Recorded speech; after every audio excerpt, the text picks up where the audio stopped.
He chose her, the simple hairstylist, over one of the world's most beautiful women. The grand ballroom fell silent as Jim Taylor, billionaire CEO of Taylor Pharmaceuticals, walked past supermodel Geeny Moore in her designer gown toward Kathy Butcher, who stood in her modest black dress near the exit. Whispers erupted like wildfire across the charity gala. The pharmaceutical magnate whose face graced Fortune magazine just last month was publicly choosing a woman who cut hair in a working-class neighborhood over Geeny Moore, whose perfect face launched 1,000 luxury campaigns. What could a simple woman possess that would make one of the world's most powerful men turn away from perfection? What invisible thread could pull a man who could have anything, or anyone, toward someone society deemed ordinary? Welcome to Geeny Soul Stories, where we explore the deepest chambers of the heart. Today's story will take you on a journey that challenges everything we think we know about love, worth, and what truly matters when two souls connect.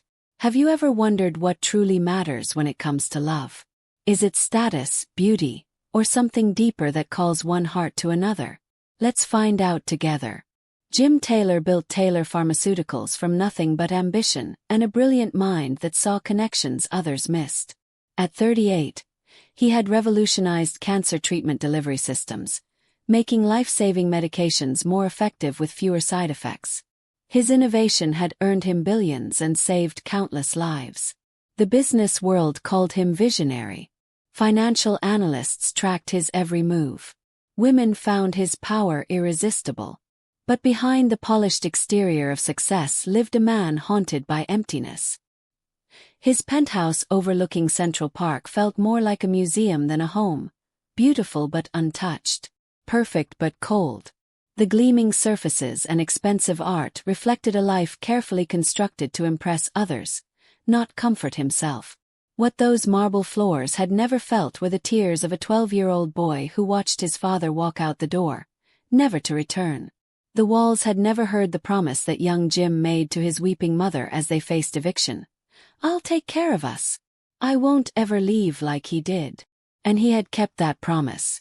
He had worked himself to exhaustion, putting himself through college, then dropping out when he saw his first pharmaceutical breakthrough could be monetized immediately. He had built an empire where he controlled everything, where nothing could be taken from him unexpectedly, where he needed no one. His relationship with supermodel Geeny Moore seemed perfect on paper. They looked stunning together at events, their power couple status cementing both their positions in New York's elite circles. Geeny understood the public game, how to smile for cameras while keeping herself at a careful distance. Their 2-year relationship was built on mutual benefit rather than vulnerability. Neither asked the other for what they couldn't give. They were, as Jim often thought, perfectly matched in their perfectly constructed worlds. "You're distracted again," Geeny noted one evening as they rode in his limousine to yet another charity event. She didn't sound upset, merely observant. "Third time this week. The Kimball acquisition is proving more complicated than anticipated," Jim replied automatically, the business excuse rolling off his tongue with practiced ease. Geeny nodded, accepting the explanation that they both knew was partially true at best. She didn't press. That wasn't their arrangement. Instead, she checked her reflection, perfecting what was already perfect. Jim turned to look out the window, watching the city lights blur together. The truth he couldn't voice was simpler and more terrifying. He felt nothing.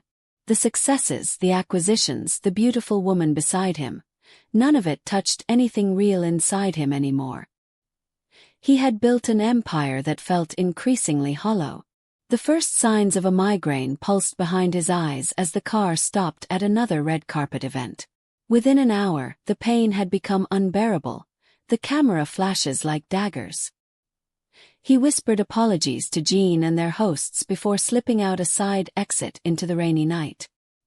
His driver had been dismissed for the evening, so Jim turned up his collar and walked, welcoming the anonymity of being just another man in a suit in the rain.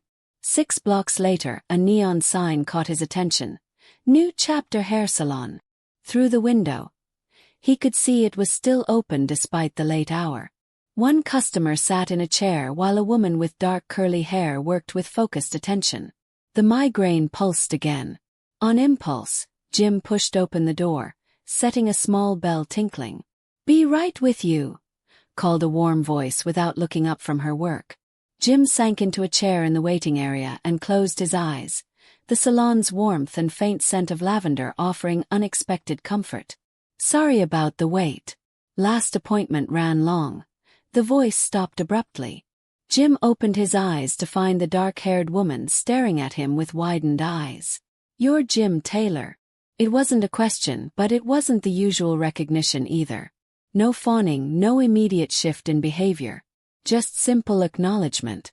"I am," he admitted, too exhausted to deny it.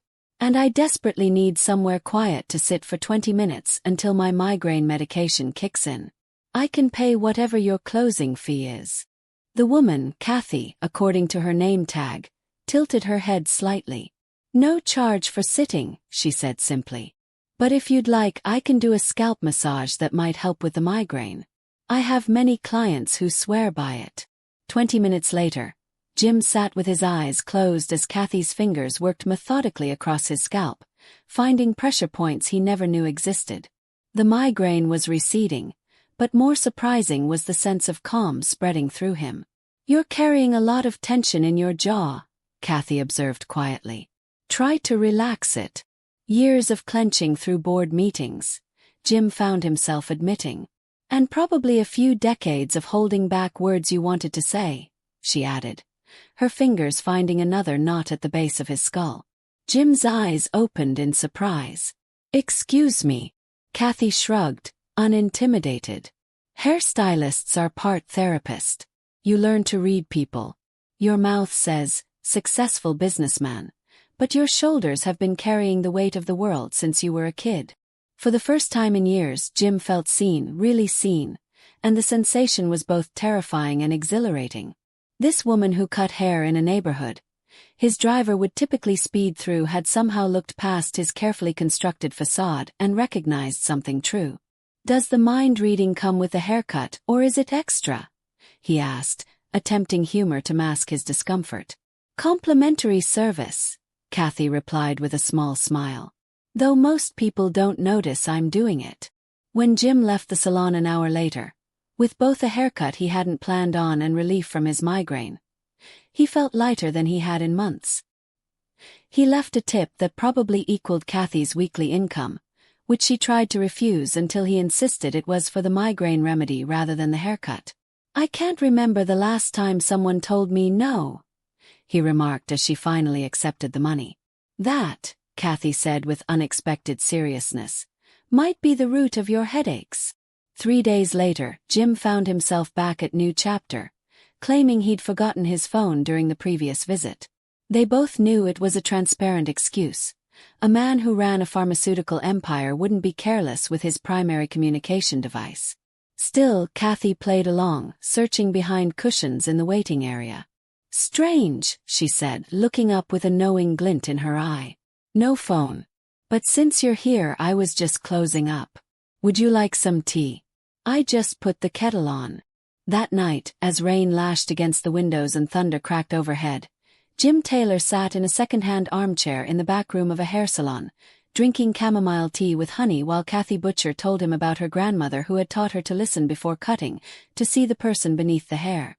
When the power went out, plunging them into darkness except for the emergency lights, neither suggested he leave.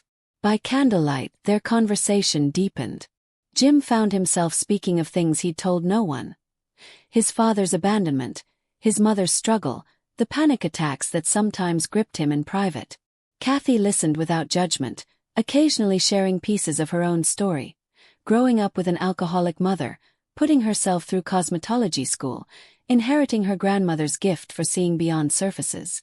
"Why hair?" Jim asked after she described the satisfaction of helping a client feel renewed. "It's transformative," she said simply. "Hair is something deeply personal that people still share with the world.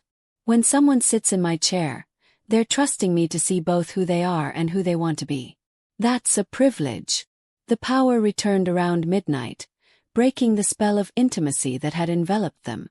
Jim looked at his watch, shocked at how much time had passed. "I should go," he said reluctantly. Yes, Kathy agreed, though neither moved immediately. As Jim finally stood to leave, he hesitated by the door. I'm attending a gallery opening tomorrow night. Would you? He stopped, suddenly uncertain. This wasn't the smooth invitation he typically extended to women.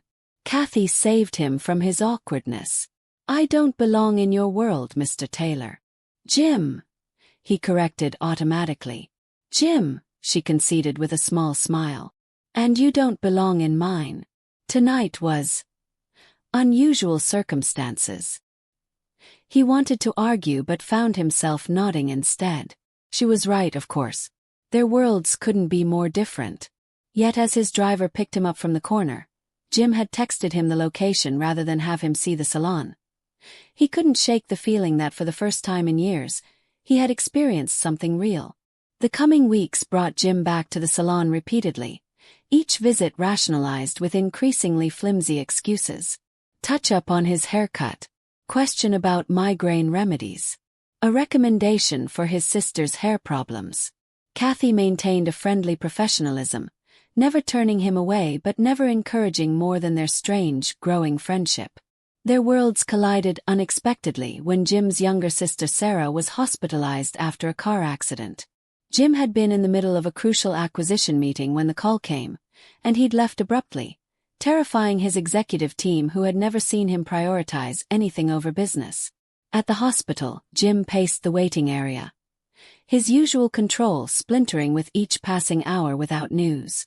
When a gentle hand touched his arm, he turned to find Kathy standing there, her eyes soft with concern. Sarah's my client, she explained before he could ask. She's mentioned you. When she didn't show for her appointment and wasn't answering calls, I called hospitals. Something broke open in Jim's chest at her simple presence. Without thinking, he pulled her into an embrace, holding on as though she were an anchor in a storm. Kathy didn't pull away, didn't stiffen with surprise. She simply held him, her strength flowing into him. When the doctor finally appeared with news that Sarah would recover fully, Jim realized he was still holding Kathy's hand. More surprising was that it felt like the most natural thing in the world. The media discovered their connection a week later, when Jim's regular visits to the small salon caught a paparazzo's attention. The photos hit the tabloids with predictable headlines: Billionaire's midlife crisis, and Taylor trades glamour for girl next door. Jean Moore was at his penthouse when the story broke, calmly flipping through the magazine that featured Kathy's picture, slightly blurred but capturing her natural beauty as she locked up the salon. Is this why you've been distracted? Jean asked, her tone more curious than accusatory. She's become a friend, Jim said carefully. Jean studied him with her expert eyes, trained by years of being scrutinized herself. She's more than that, she said finally. I've never seen you look at anyone the way you look in these photos. The observation startled Jim because he hadn't realized his feelings were so transparent. Jean wasn't angry.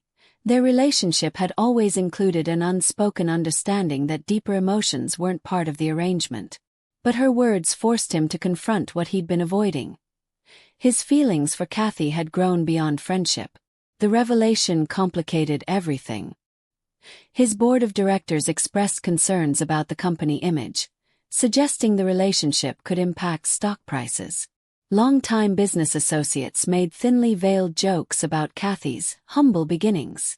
The media continued their relentless coverage, painting Kathy as either a gold digger or an unwitting pawn in Jim's midlife rebellion. Kathy herself withdrew as the attention intensified. When Jim came to the salon, she was polite but distant. "This isn't what I want," she finally told him after closing one evening. "My clients are being harassed for information. People are casing my salon hoping to photograph you. This isn't my life, Jim. I can fix this," he promised, the words of a man accustomed to controlling his environment. Kathy shook her head. "That's the problem. You think everything can be fixed with money or power. Some things can't." Her resistance only intensified his determination. Used to acquiring whatever he set his sights on, Jim couldn't accept her pulling away. He arranged for security to protect her from harassment. He offered to invest in her salon's expansion, not understanding that his help felt like erasure of everything she'd built herself.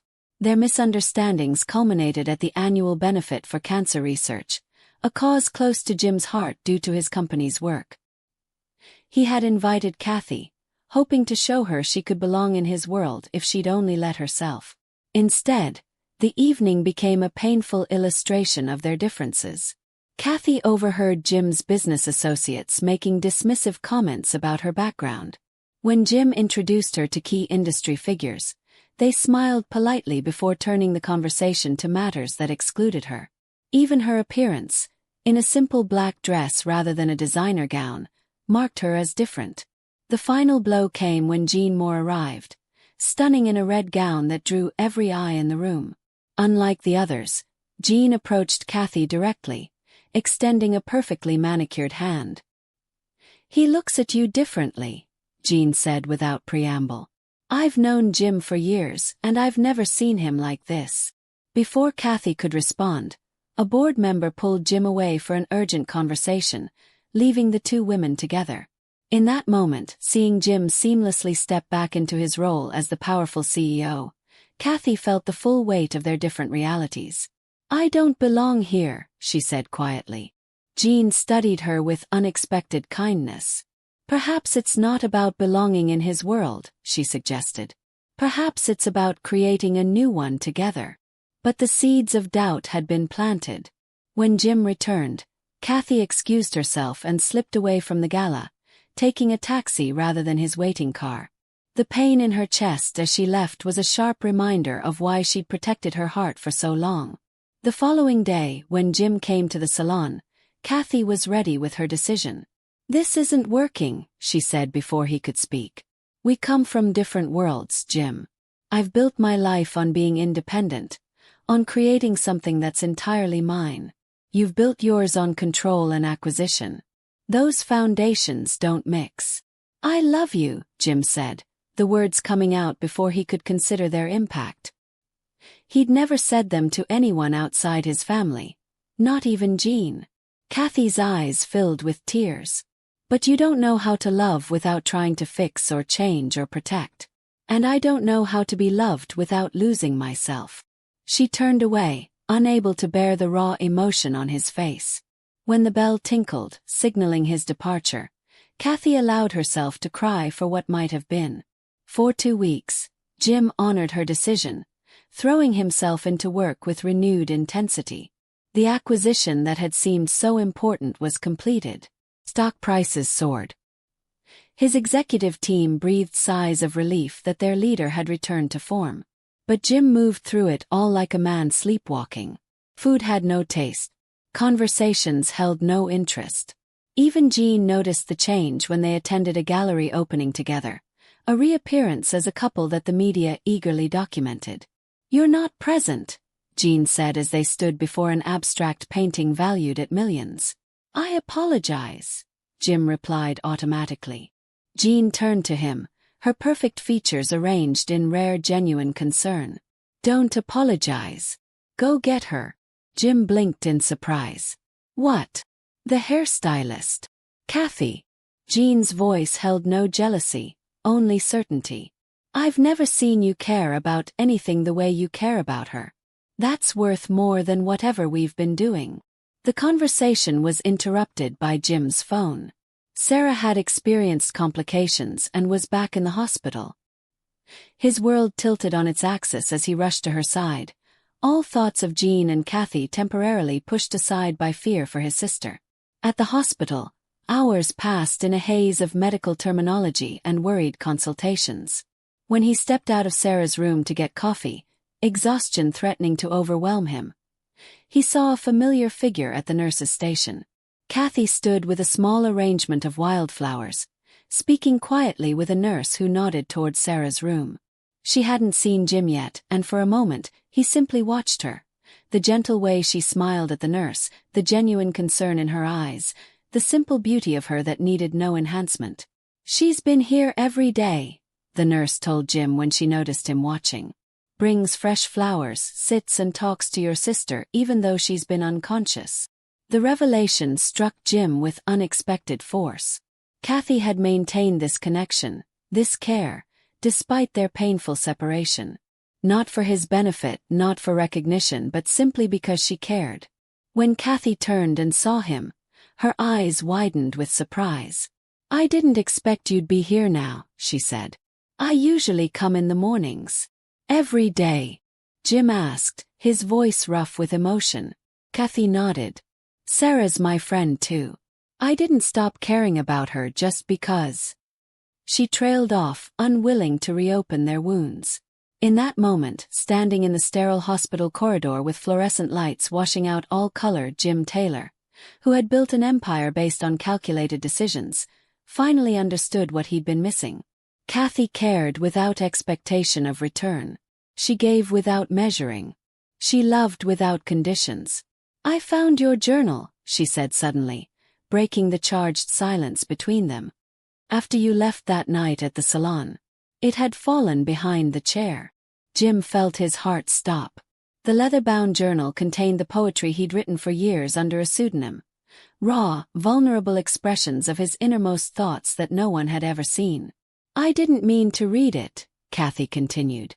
"But the first page fell open and I saw my name." The poem she'd seen was one he'd written after their night during the blackout, a painful exploration of what it felt like to be truly seen after a lifetime of performance.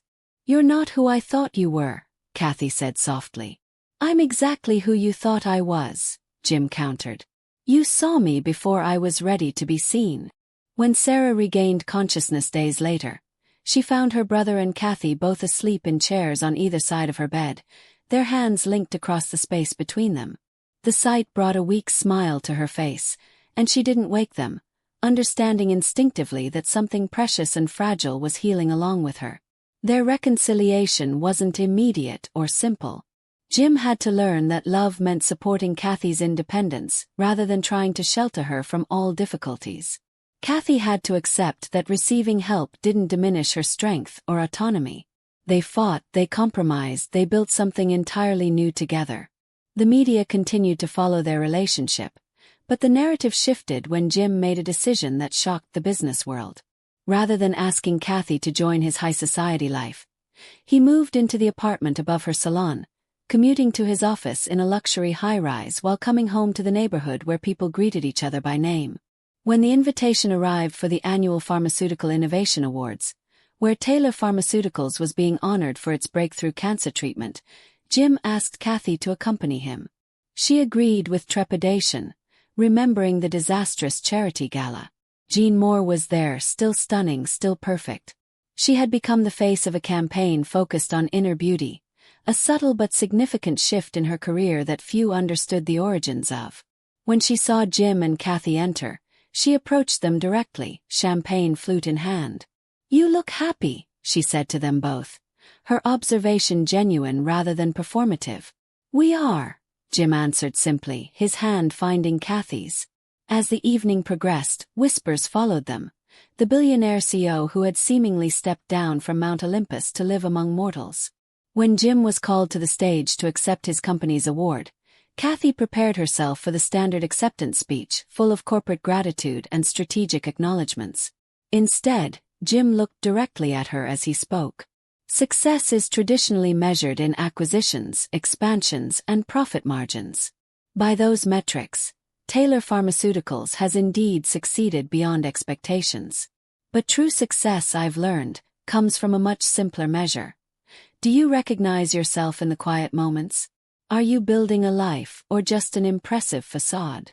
The room fell silent as he continued, his words striking at the heart of the competitive, achievement-oriented crowd. "Our company develops medications that extend life. But what matters more than longevity is how fully we live the time we have. I was fortunate enough to meet someone who showed me that a life without authentic connection is no life at all, regardless of its trappings." As Jim concluded his speech and returned to her side, Kathy felt the weight of eyes upon them, some curious, some judgmental, some oddly wistful. Jean Moore raised her glass in a silent toast from across the room, a gesture of acknowledgement that Kathy returned with a small nod. The grand ballroom fell silent as Jim Taylor, billionaire CEO of Taylor Pharmaceuticals, walked past supermodel Jean Moore in her designer gown toward Kathy Butcher, who stood in her modest black dress near the exit. But this time, as he took her hand and led her out into the night, there was no confusion about his choice. The whispers that followed them held a different tone, one of wonder rather than judgment. What makes a man who could have anything choose something seemingly ordinary? The answer is both simple and profound. He chooses the person who sees him, truly sees him, when the rest of the world sees only what he can provide. And in that choice lies a wisdom greater than any that wealth or status can teach. If you've enjoyed this story of authentic love triumphing over society's expectations, please like this video and subscribe to Geeny Soul Stories for more tales that touch the heart. Have you ever found connection in an unexpected place? Share your experiences in the comments below. Remember, the most beautiful love stories aren't about perfect people finding each other. They're about real people finding perfect acceptance in each other's imperfect hearts. Until next time, this is Geeny Soul Stories, where love is always worth the risk.